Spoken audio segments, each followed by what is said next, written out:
Hello and welcome to the United Stand. How are you doing? Ole Gunnar Solskjaer has a plan to keep Paul Pogba away from the clutches of Real Madrid's transfer budget this summer. We'll also be talking about Ashley Young. Apparently he's going to be given the club captaincy. Romelu Lukaku angling for a move away from Manchester United. Juan Mata looking like he's going to stay. And also a development about Raphael Varane from French sources, which actually feeds quite nicely into the bit I want to talk about at the start of the show as well, because I'm hoping we can get Adam on from Get French Football News, who's going to give us quite a sort of helicopter view of the Pogba situation and all the French sort of sources, so Ndembele and people like that. We'll get him on in a moment, but let's start off with Solskjaer and Pogba. And the reality is with this is that maybe Ole Gunnar Solskjaer thinks he can keep Paul Pogba at Manchester United by giving him the captaincy. How do you feel about that? Do you want Paul Pogba to get the captaincy? Do you think that that is enough to keep Paul Pogba at Manchester United? Yeah, we are in the Emmerdale Cup. Yeah, we've got no chance of winning the league, but you can wear that round your arm that Ashley Young won for a year and was shit with. You know, it doesn't mean anything because of how we've abused it, but could that be enough to keep Paul Pogba at Manchester United? And also, how does that fit in with another story today that Ashley Young will be club captain? But then again, club captain doesn't always have to play, do they? Right, I'm going to try and get Adam on first because I really do want to get into this about the French Football News and see if he can give us any updates on Paul Pogba as well. And also the little bit about Varane would be interesting to know, I think, as well. So let's see if we can get him on the show. It is ringing.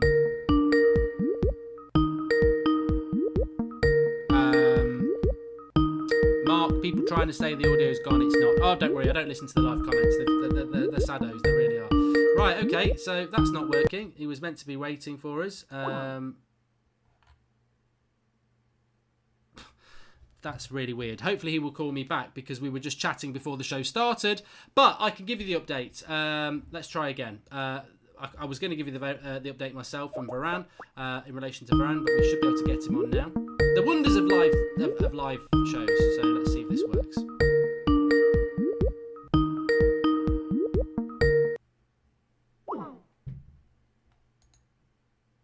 No, that's not going to work for whatever reason. So there you go. But I can tell you the update from L'Equipe in France about Varane was that Manchester United had spoken to his entourage and there isn't actually any interest from Varane to come to Manchester United, which is obviously very, very disappointing. If you thought that there was a possibility there, for me, I think it hinged on whether Paul Pogba would come to Real Madrid. Do we get somebody back in return instead of bloody Bale? So yeah, that would be quite interesting about Varane, but apparently there's nothing in it. And to be honest with you, I never really understood why over the last few years we have been heavily linked with Varane. He is one of the best centre-backs in the world. He's definitely one of the top 5 centre-backs. He's in his mid-20s. He's playing for Real Madrid. What in him would make him want to come to Manchester United and play in the Emmerdale Cup and fight for 5th? I just don't see why Varane would want to do that. But for some reason, we seem to get linked to Varane. I understood it when we had Mourinho in charge, because obviously there was some respect from Mourinho and towards Mourinho from Varane because he brought him to Real Madrid. But it doesn't make any sense. I think maybe it's 2 + 2 = 6 with this one, because look, if Pogba goes to Real Madrid, as well, player swaps are quite rare. They are quite rare. So I don't necessarily think that there's anything in that, if I'm absolutely honest with you. I really, really don't. So we'll see. We'll see what happens with it. But I don't. I really don't. And right, let's see if we can get Adam on now. Hello, Adam. Can you hear me? Hi, Mark. How's it going? I'm good, thanks. We got you there in the end. So, Adam from Get French Football News. It's a bit of a mouthful, but quite a large website with a lot of information, hopefully for us tonight, about things that are going on with Manchester United. I was just talking about Varane. I don't know whether you'd seen that from L'Equipe. I think it's came out today around Manchester United's entourage with Varane. I mean, do you think there's any possibility that United could bring a player of Varane's quality from Real Madrid to United? I would say it would be very difficult given United's situation not being in the Champions League ahead of next season. There has been rumours in the French press previously that he was after a new challenge, having been so successful at Real Madrid. But I saw something in Marca, which GFFN are reporting now, that he said he'll be at Real Madrid next season, and I imagine it would be pretty difficult for United to change that. I wouldn't bet against him leaving, but I imagine it might be for somewhere else rather than Manchester United. I suppose this comes in, and I think a lot of it's to do with the Pogba situation. Now, I saw something today that Pogba's willing to go to Real Madrid. We've opened up the show with this story that Ole Gunnar Solskjaer is willing to give Paul Pogba the captaincy to keep him at Manchester United. From your position at GFFN, Get French Football News, what do you see the situation with Paul Pogba this coming transfer window? Well, the way we understand it is that Pogba would want to go to Real Madrid for Zinedine Zidane, and that Zinedine Zidane is very keen to have him. I think Real Madrid are pretty much the only club that can afford him with FFP at the moment, given the expenditure in other places. But he wants a pretty big salary, 15 million euros a year, which is sort of viewed a little bit too much by Real Madrid as it stands. So that's kind of where the talks are at the moment. And Pogba needs to agree those personal terms before Real Madrid start to negotiate on a fee, which you would imagine would be pretty sizable. But I think this is a long-running thing, and Zidane has been after Pogba for some time. I think a couple of seasons ago, he tried to convince him to leave Juventus for Real Madrid, and the various tensions with Florentino Perez and his agent, amongst other things, sort of made that transfer very difficult. They keep reporting that, I think, last month. Has even been linked with Barcelona as well, but that seems pretty unlikely now that Frankie de Jong has gone and it looks like Matthias de Ligt's going to follow him. But I think there's definitely a willingness from both sides, from Pogba and from Zinedine Zidane's point of view, to make the move happen. But obviously, there's quite a few obstacles between now and when that's sort of finalised, or when that's even made anything kind of like official. So there's a willingness, but there's a number of things to overcome first. It's interesting, actually. I saw something today. I don't know whether it was Marca or AS or one. It's definitely one of the Spanish outlets. They ran a poll with Real Madrid fans about the players they would like to sign this summer. There were 6 or 7 players in there. People like Christian Eriksen. Pogba got the least votes, which is, as a Manchester United fan, and I think many of us would probably agree, you can sort of empathise with Madrid fans, but it does seem to be a Zidane-Pogba thing. In relation to other things that you can give us a bit of information on, certainly in relation to United and French sort of an outlet that you are, and Dembele, Pepe, anything on those 2 players or others? I think for Ndombele, that might be a little bit more likely than Nicolas Pepe. I don't think United would make a move for Ndombele, a concrete one, until the Pogba situation is clear, because they fill a very similar space in the team. And Nicolas Pepe's got a contract. Ndombele's got a contract till 2023. And I think Jean-Michel Aulas, who's Lyon's very sort of outspoken president, has said that he would be looking to sell, or wouldn't sell, more than one other player other than Nabil Fekir, who looks like he will leave as well. And it's likely that will be on Dembele. And there are reports over the weekend that he'd sort of tried to drum up some interest in PSG. And he says that he's negotiating with a number of clubs. And I get the feeling, there's an impression that he's sort of trying to instigate a bidding war, and he's using that Manchester United Juventus Pogba move a couple of years ago now. The fee there is what would have been close to 100 million euros as a sort of a guide price for Ndombele. So if United are to get involved with that sort of bidding situation with Ndombele, it looks like they'd have to pay a lot of money. And Jean-Michel Aulas is sort of famously good at sort of driving a very good deal and driving a very good bargain. So there's a possibility there, but it would be extremely expensive. And there are a number of other clubs who maybe, again, going back to the lack of Champions League football, who could offer slightly more. But I think that's possible. For Nicolas Pepe, on the other hand, I think unless Manchester United to make a huge bid, I don't see him coming to United, unfortunately, again, because it might become a little bit of a broken record, but again, because of the lack of Champions League football. And Pepe's got a very sort of specific criteria, what he's looking for in his next club, and it doesn't seem that United fit that currently. Although it is clear that he will leave. It's Christophe Galtier, who's the Lille manager, seemed to confirm that over the weekend. And he's sort of trying to being advising him about where that next move might be, and trying to tell him to take his time to think. So it's a possibility, but I would argue that it's much less likely than the Ndombele situation, because I don't think that he'd come to United without Champions League football. See, I like the idea of Ndombele, but I think you summarised it well. There are a lot of clubs that, Lyon are trying to create a bidding war, and that there's some big clubs with Champions League football, which means United are going to have to pay big to get a player. But why would he want to come to United when he can go to those? You'll have upset a few people about Pepe. I can see it in the live comments. I just want to say, while we've got Adam from Get French Football News, if you've got any questions you want to ask, then do get in the live comments and I'll read some of them out. Pepe's an interesting one. I mean, United have got such a hole on the right-hand side, and Pepe scored a lot of goals, got a lot of assists, predominantly from that right-hand side for Lille, who have qualified qualified for the Champions League, I understand. So Yes, yeah. it's where else we're going to go. We're looking at this Daniel James from Swansea, but I think he's one for the future and he's more left-sided. So I think Pepe was a player that a lot of United fans were like, yeah, he would suit us perfectly. Are there any sort of other French sort of links with Manchester United you can tell us about, Adam? Thomas Meunier is an interesting one, which has been a long-term kind of thing with Manchester United, and PSG he sort of had a bit of an unusual season at PSG. He's been injured a lot.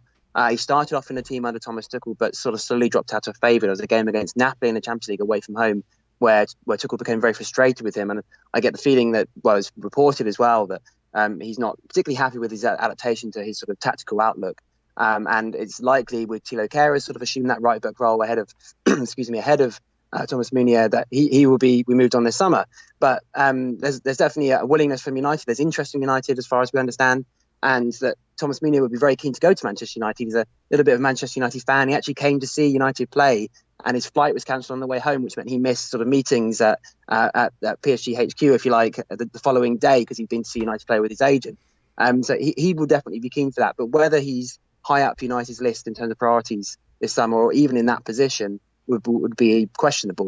PSG will want sort of 25 million euros, they keep reported last month, which is they only bought him for 7, so that's a bit of an up sort of markup on that. But I think there'll be a willingness, but whether United prioritise him as a potential transfer is another question. Jose Fernando Maldonado has said, can you give us any sort of update on Rabiot from PSG? Before that, a few people are saying, what's the website? It's Get French Football News, isn't it, Adam? GFN on Yes. Twitter, isn't it? Is it at? Well, you can give the shout out for Yeah. that, but very, very Yeah, good it's website at for GFN. French news. Yeah. Absolutely, yes. Anything French football, Liga and transfer related, we're extremely hot on all everything like that. Good.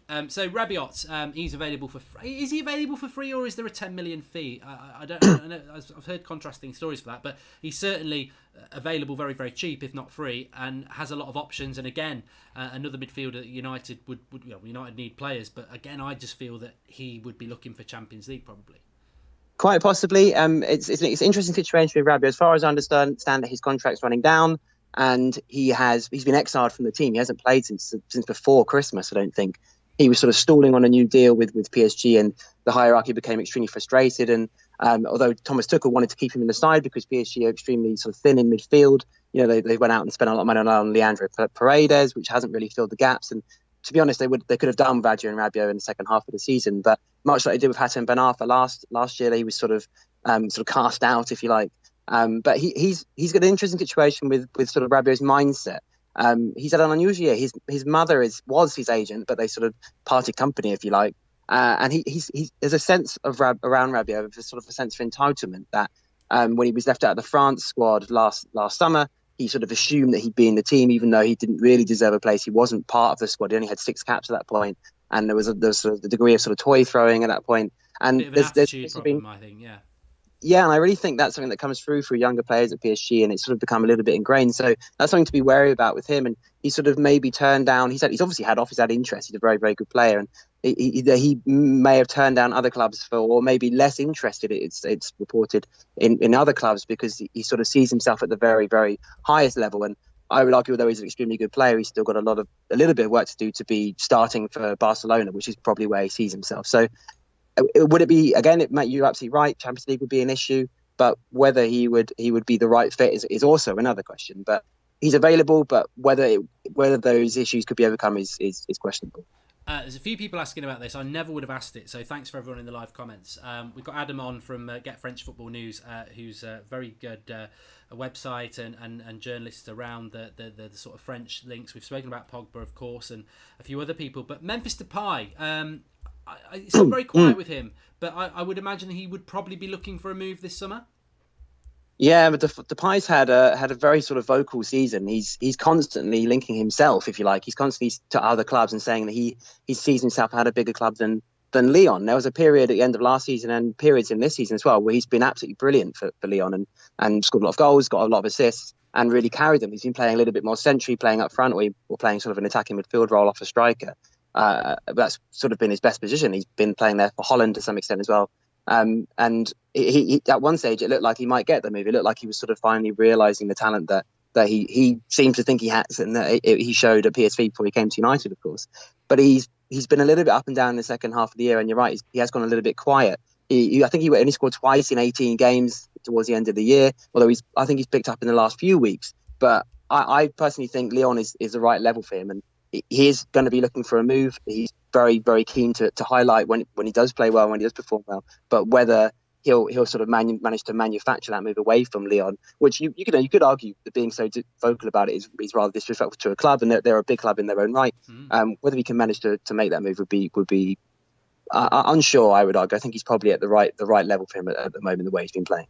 I think United might have a buyback clause on him or something, which is I personally wouldn't go back. But I just must ask as well, Fekir, somebody, I think you did say he probably would move this summer from Lyon and maybe Ndombele. Where would Fekir, is that Liverpool? I know United in the past have been linked with him. Yeah, they have. But you're right, when he nearly actually very, very close to joining Liverpool, he had that serious knee injury which he picked up on international duty a couple of years ago and kept him out for close to a year, and he was actually at the stage where he actually picked a squad number at Liverpool, but the situation with his knee proved prohibitive, and he sort of dropped back to Lyon, and it's had an okay season. He's been up and down, but Juventus were heavily linked previously. But whether he's on United's, well, he's obviously on United's radar, but whether he's a player that United would prioritise this summer is unlikely as far as I'm aware. But he should be leaving Lyon this summer, and I suppose United is a possibility. But whether that's something that either party is interested in remains to be seen.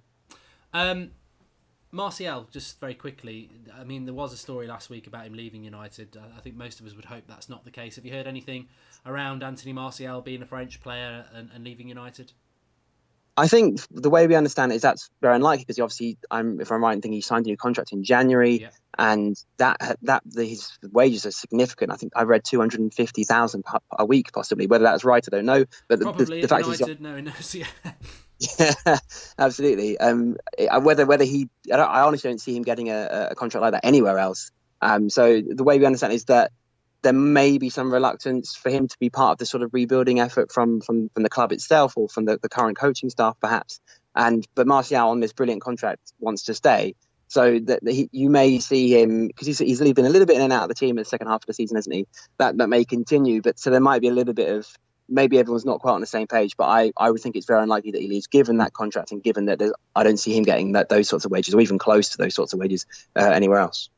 And just finally, Adam, is there any sort of, Paul said, is there any positive news around United?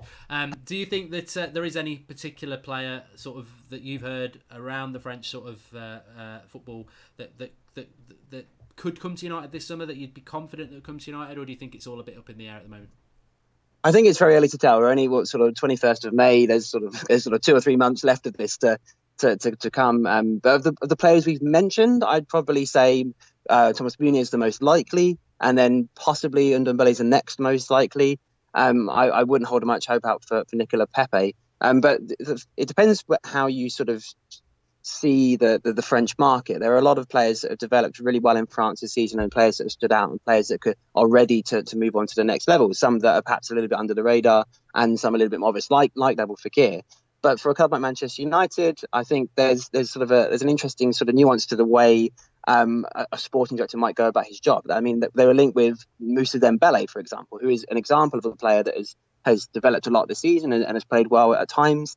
But whether he is, for a club like Sevilla, for example, who are famously very good at picking up younger players, developing them, and building a very, very good team, that might be the right sort of level for him. But Manchester United have designs above those of a club like Sevilla. So it's perhaps a different job for a sporting director of a club like Manchester United than it is at the next sort of tier down, if you like. So there are exciting players who potentially could sort of do a job at Manchester United, or could slot in nicely. But whether someone like Moussa Dembele, who was another player that was linked, would be of the required standard to improve on what United already have is up in the air for sure. No, I totally agree with that. Well, Adam, thanks for popping on for us. We're going to do this hopefully as a regular thing, at least once every couple of weeks, or once a week on a Tuesday.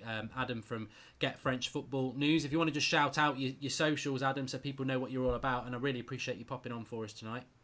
Sure, no problem. It's at GFFN for all the latest updates on transfer news and anything to do with French football, whether that's players at home or abroad. And my personal Twitter is at _Adam_White_. Unfortunately, there are a lot of Adam Whites on Twitter, so that's me. Really appreciate it, Adam, and please do come back on again and give us some more sort of updates with that French speciality. Will do. Cheers, Mark. Thank you very much, pal. A Bye. lot of people were asking about Mbappe. I wasn't going to waste Adam's time on Mbappe. I thought I'd get the Memphis question in because Mbappe's staying at PSG. It came out today. I know it was mentioned on Football Transfer Daily this morning for us, but he's staying there. That's what's going to happen, and I don't think there's much chance of us getting him. Anyway, it is at GFFN on Twitter for Get French Football News. They're very good at summarising what's going on in the French journalism and the French outlets there. So I always use them in the summer. If they're a very good website Twitter account to follow. But yeah, interestingly about Pogba, James Dundeal, good to see United trying to get business done quickly. Hope more follow soon. Partey could be next, and maybe De Ligt will come too. Mata apparently offered improved contract to stay, says Top Geezer. Well, yeah, let's move on. I mean, look, I want to talk about the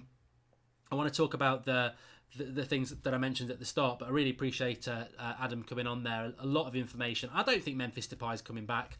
I think Ndembele is going to be tough. But the interesting thing was Nicola Pepe. I know a lot of you will be not happy about that. Adam there from Get French Football News saying that he wouldn't think that Pepe would come to United because he's got aspirations about what he wants to do, Champions League football. So, can't even get a Lille winger by the looks of it. But that's the situation we're in. Let's see what happens. It's only the start of the summer, like Adam says. Rumours Young will be captain next season, says Ryan FTW. I am going to start off on that because what I want to talk about now is Pogba, keeping Pogba at United. Solskjaer says he'll give him the captaincy, apparently. Ashley Young is apparently going to be the captain, so there's contrasts there. Juan Mata is apparently about to stay for another year because we've increased the contract offer. I mean, he was on about 150 grand a week anyway. So what have we gone up to? I mean, we let Herrera walk out the door, and Lukaku in Inter looks interesting as well. If you missed the chat with Adam there, the Varane thing looks like a dead duck, and Pogba and Real Madrid is really about Pogba and Zidane and whether they can produce the money or not. So keep an eye on that. But Pepe won't fit into the team anyway, says Stephen Hendricks. Let's talk about Ashley Young, because I'm just going to get this straight out there. The story, I think, was in the Times, which is a good outlet in the UK. They're saying that Ole Gunnar Solskjaer is looking to sell up to 6 players and bring up to 5 players in. They mentioned that Ashley Young will be given the captaincy next year, and there'll be vice captaincy for people like Chris Smalling, Paul Pogba or Dahiya if Young doesn't play. I'm going to say this right now because I want Ole Gunnar Solskjaer to be successful. I really like Ole Gunnar Solskjaer, but I will not guarantee it. I will not do what I did with Mourinho, where you look at his record and go, he will be successful. And he wasn't. Ole Gunnar Solskjaer's got no record. He's an inexperienced manager, and I want him to be successful. I really, really do. But I will say this now. If he's going to play Ashley Young next season, and even worse, give him the captaincy, he's going to fail. And that terrifies me. I almost feel that the Ashley Young thing for Ole Gunnar Solskjaer is going to be fundamental to his success or failure at Manchester United. Because if he, for 1 minute, thinks Ashley Young should be playing for 1 minute next season for Manchester United, that massively exposes his weaknesses as a manager at the top level. If football fans know Ashley Young shouldn't be in that team, and we do know, it's not a hunch, it's not naive fan opinion, it's facts, he's crap, he's not a leader, and he's not a very good player. But if Ashley Young thinks he should be in our team, if Ole Gunnar Solskjaer, I don't even know if Ashley Young thinks he should be there. Maybe he's been picked against his will. Maybe he knows he's not good enough. But if Ole Gunnar Solskjaer thinks he's good enough and he's going to pick him next year as his captain, that makes me very, very, very concerned about my faith in Ole Gunnar Solskjaer. I really do. I think I wouldn't say it's a deal breaker, but it's a big, big, big issue. And I never understood how from March to May, Ole Gunnar Solskjaer was picking him every game anyway. I was like, this guy's trash. And he's been trash. And you've dropped people for far less. But you're still picking him every game. And it got to the point where I actually felt sorry for Ashley Young. Because I'm like, well, you don't pick yourself, mate. You're being picked by Ole. And I think it was just madness. It's absolute madness. And to think that he might do that next season, I just hold hope that we'll sign a right back and we'll never see Ashley Young again, apart from Carabao Cup 10 minutes here and there. And club captain, well, you know what? Teams have had club captains and they don't necessarily play. Gary Neville was club captain and didn't really play towards the end, so maybe we're going to do that. But God help us if Ashley Young is going to start lots of games next season, because he is trash. He's trash the Young. Young is Ollie's version of Mourinho's Fellaini, says George Kyle. Well, yeah, but it used to really wind me up about Fellaini because I was like, he's not good enough, he's trash, we're never going to achieve anything, and we didn't. And then we get rid of him, and then we've got another manager doing the same thing again. Well, there's more than one, actually. He does it with Jones as well. So those two players, I mean, it's terrifying. If we play Ashley Young and Phil Jones next season, we won't finish in the top 4. Reality. I said this either a year ago or 2 years ago. I said if Jesse Lingard and Marouane Fellaini play more than 30 games for United next season, we won't finish in the top 4. And it must have been a year ago because I was right. So 2 years ago I'd have been wrong because we finished second. But I was right. They're not actually good enough to get us in the top 4, those sort of players. But Young and Jones are on a totally different level. Young, club captain Sanchez, says Biga. I mean, the next one I want to talk about is why don't we get Kevin Lozano? He will be hungry, says Hugo Sims.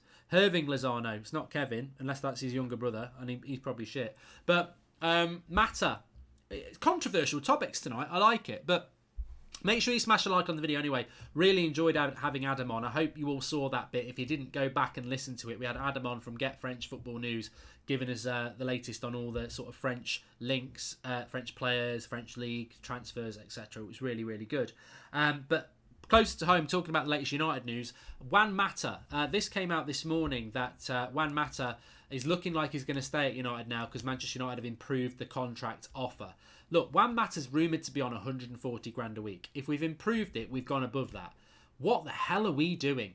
Like, all I've heard today, and there's not many people defending this, but I've heard a few people saying, well, keeping Juan Mata around's great because he does a great vlog. I'm joking. He does do a good vlog, but that's not enough to keep him. They were saying keeping Juan Mata's great because his experience would be brilliant in nurturing the likes of Gomez and Chong and everything like that. And I thought, what a load of rubbish. I'm fed up of hearing keeping the experienced players will help the young players. What, the same experienced players who've been here for 4 or 5 years and have done and still play for us when we're crap and have no leaders? Juan Mata's not a leader. Ashley Young's not a leader.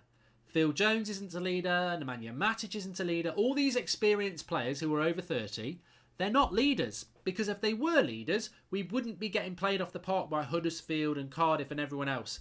They're old players. They're not leaders. So all this crap about them nurturing the young players, it's not true. Because they're not leaders. They're just footballers. Not everyone's a leader. And in the case of Juan Mata, I'm sorry, you need to go to Specsavers. Because Juan Mata last season declined massively, and I'll argue that with anybody. He had barely any good games and he played quite a lot. He started the season, he got absolutely embarrassed against Leicester in the first game. Chilwell had him on toast. I think he did play the next game when we lost to Brighton. I'm pretty sure he played in that game and we got done down his side again. He's lost another yard of pace and he's not the quickest player anyway. He doesn't fit into our system. And it's a bad, it's an opportunity. I mean, if I was Angel Gomez, I'd be like, forget it, I'm off. Like, they're going to keep Juan Mata for another year. That's less chance for me. Ole Gunnar Solskjaer said himself in January, he was asked about the youth, and he said, the thing about the youth is, I've got Marcus, Anthony and Lingard up front, and then I've got Lukaku, Sanchez and Mata waiting for their chance. So the youth are behind them. That's Ole's own words. So if we keep Mata, then he is going to be ahead of Gomez and Chong anyway. So when are they going to get a chance? How are they going to get a chance? So, look, for me, there's 3 things here. Juan Mata's a great man. From what I've seen of him, he looks absolutely, a top guy. Great. So's my postman. But second point, he's declined. He's clearly declined. He's not the player he was 2 years ago. He's on the decline. That's one reason to get rid of him. 2, he's actually quite expensive. He's on a very good wage. So why are we keeping that anyway? 3, there are better players coming through the youth who need to play now or we're going to lose them. And 4, if we are seriously going to change. Like, seriously, if we're going to build something for the next few years, build it. Don't use the old bricks that aren't going to be here anyway. I would rather see Gomez, Daniel James, Chong playing games next season for United and Juan Mata gone back to Spain, because Juan Mata can't give us anything. And this bollocks about transitional year, experience for the young players, he's not a leader. If Juan Mata was a leader, then he would have been on the pitch in those games where we were crap, leading. He's not. But they're just older players. And I like Juan Mata, but he should not be staying at this club, in my opinion. Don't know what you lot think. Ryan FTW says, I'm split on Mata. I want him gone from the club, but it means another position to fill in the summer. But we could just promote our youngsters. Well, exactly, Ryan. It's exactly what we should do. Lee Wellington says, company now surplus to requirements at City and a leader, but we keep young. Yep. T-Rex go get it. It says Pogba needs the captaincy, the number 10 shirt and a good French mate to play with, and we will get a new Pogba. Also, Richarlison isn't too expensive.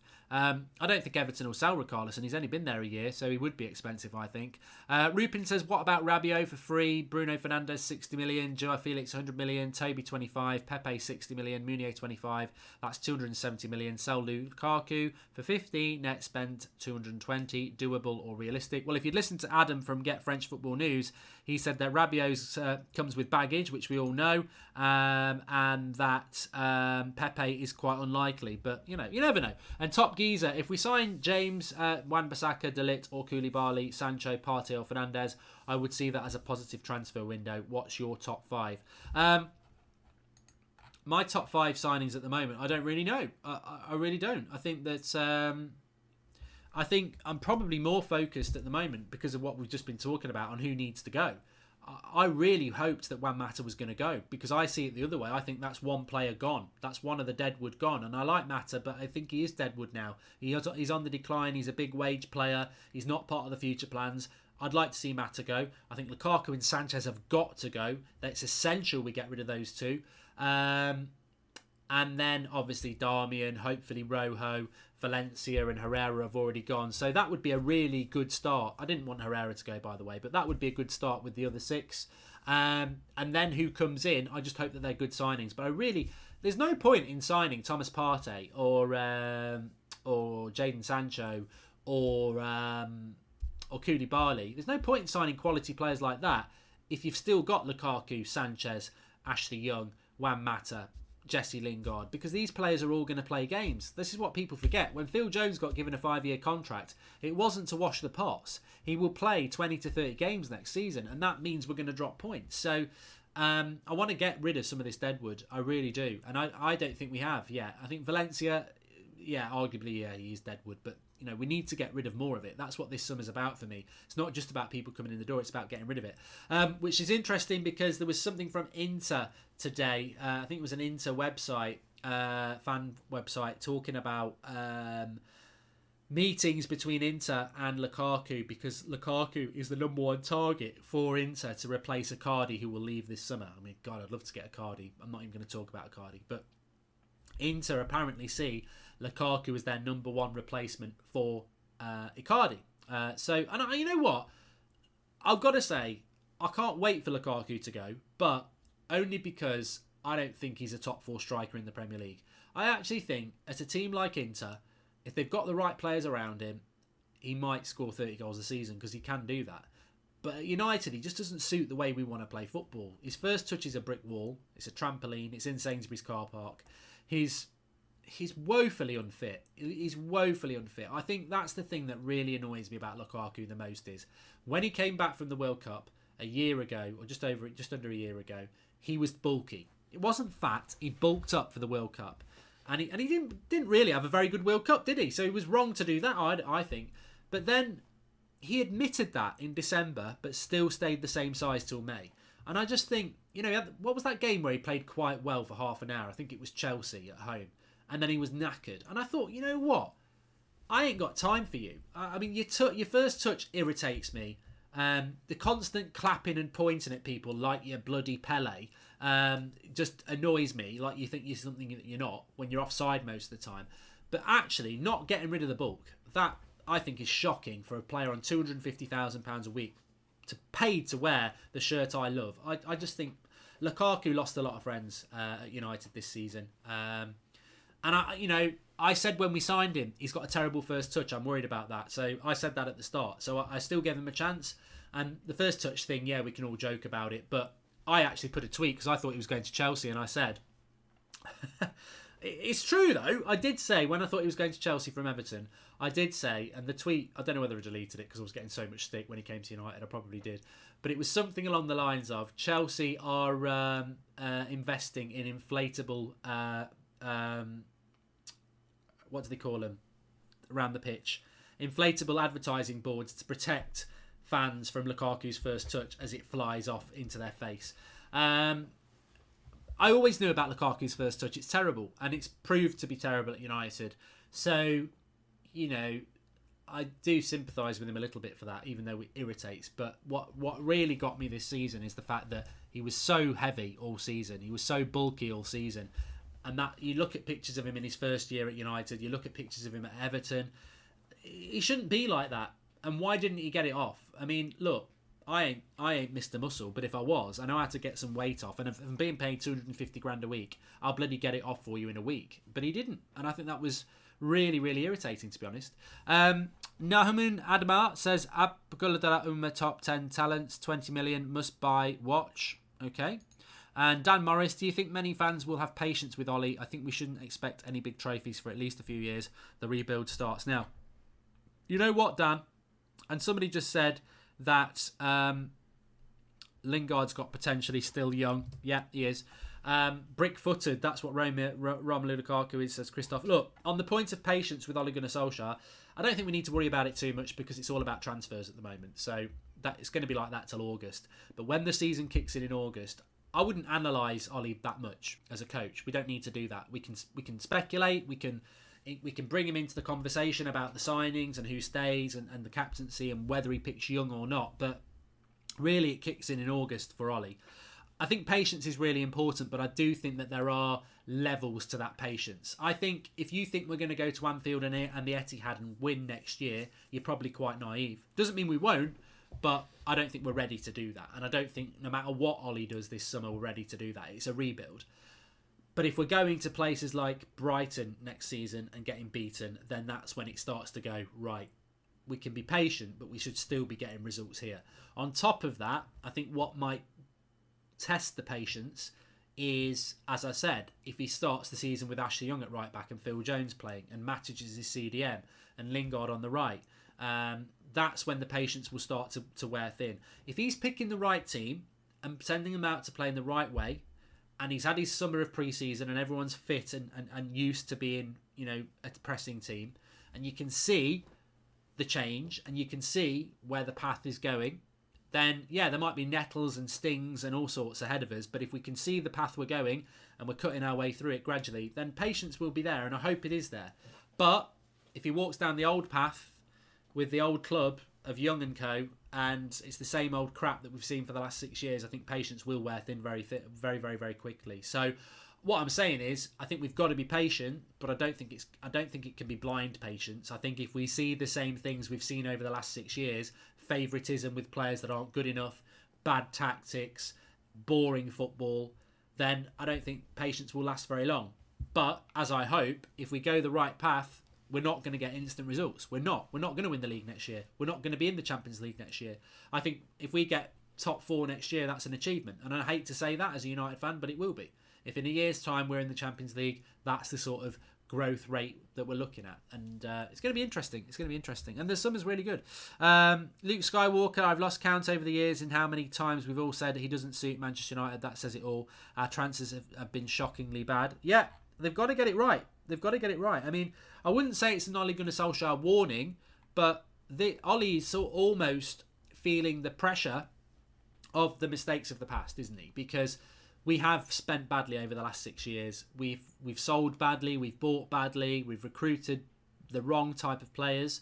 So Ollie, although it's only his first year and it is unfair, he's being judged not only on his first year, he's being judged on the last 6 years, because that's human nature. We are looking at this summer and going, oh God, if we get Bale, that's Ollie's first summer signing. It's not his first summer signing. This is Ollie's first year. He's not bought all the crap like Di Maria in the past. But we'll judge him on the mistakes of the past, and we'll be going, that's not the right signing. Even though Ollie's like, well, it's my first summer, I think he's a good signing.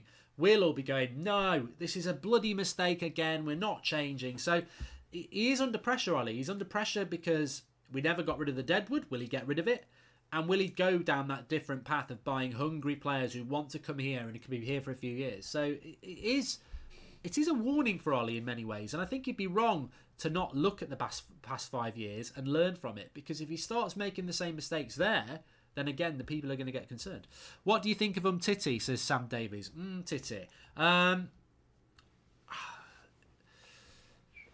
I think Umtiti, for me, I would prefer De Ligt, obviously, Koulibaly, obviously, Varane, obviously, Skriniar, obviously, and then you're looking at the next stage of centre-backs, and I'd prefer Maguire. I mean, Umtiti's better than everything we've got, but I sort of don't like the way that he used us for a new contract a year ago as well. Can't we just have 5 people hold Lukaku down and force his Timberland boots off like Thanos' glove, says Emrano TV. Look, going back to that Inter thing, apparently he's their number 1 target. Apparently they want to pay 50 million for him, and I know that's a loss, but he's been a bad signing, and we need to get rid of him. So I'd take the loss. You know, sometimes you've got to do that.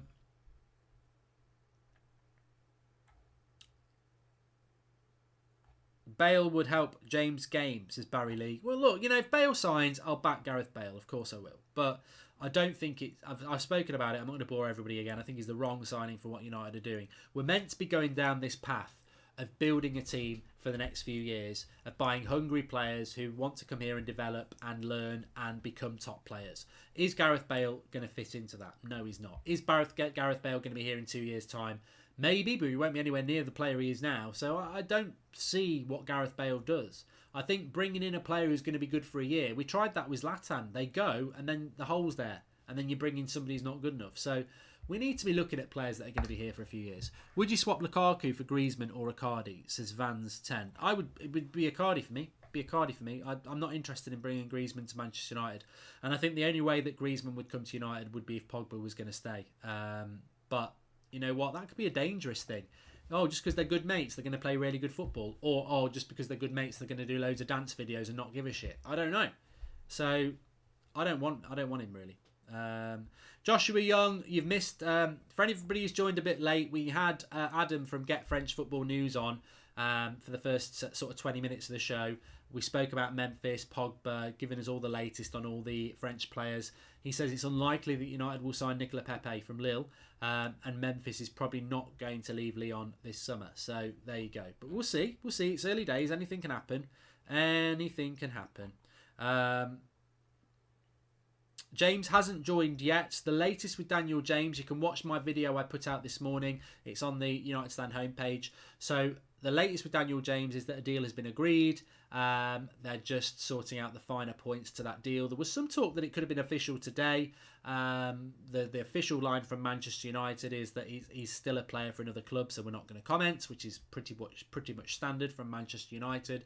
So look, maybe tomorrow, maybe next week. I think it'd be nice to get it done this week, and then we can focus on other signings, because it's not the biggest signing in the world. It's not the most exciting signing in the world. In fact, I heard about Daniel James. I hope this is a really bad rumour, that we're going to buy him and loan him back to Swansea, which again just makes me think, on the day you say you're keeping Mata, we sign a young, hungry player and then we loan him back to Swansea. What's the bloody point? What is the bloody point?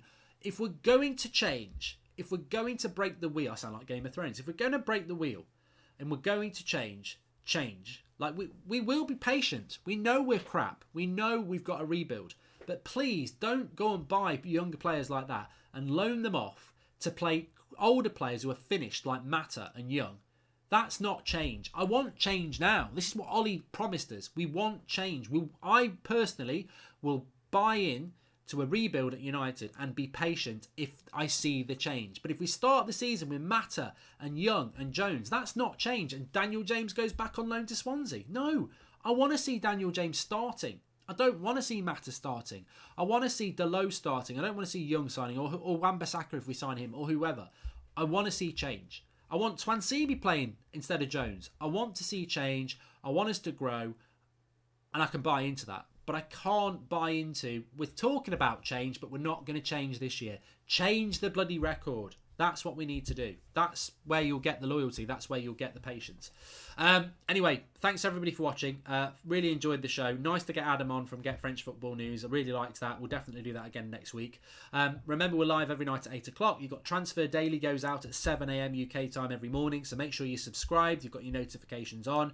225 million buyout clause for Alderweireld, says Tom Ingham. That kicks in August. It's a possibility. And Pravin Thomas says Daniel James is a fantastic player. We need more exciting players and need to make space in the squad by selling Sanchez, Lukaku, Young, Mata, even Pogba, Marcial, Dahiya if they're not interested. This is the United Stand FC top. United Stand FC are playing games over the summer. Really excited about it. If you want to get United Stand merchandise, it is the summer. We've got t-shirts, we've got the short sleeved home and away. The link's in the video description. Get yourself one. We're going to be announcing where we're playing our next few games, so you can come down and watch. So if you get yourself a shirt and you want it to get signed by somebody, you can bring it down. Link in the video description. Support the United Stand. Lots going on this week, lots of people saying it was a great show, which is good. Mad Marcus, Sally Devil Red 7, Paul Robinson. Thanks everybody. Thanks to the moderators as usual. Please do subscribe. Smash a like on the video. I'll see you on the morning at 7 a.m. I'll kiss this badge because it's going places. Get your shirts in the link below.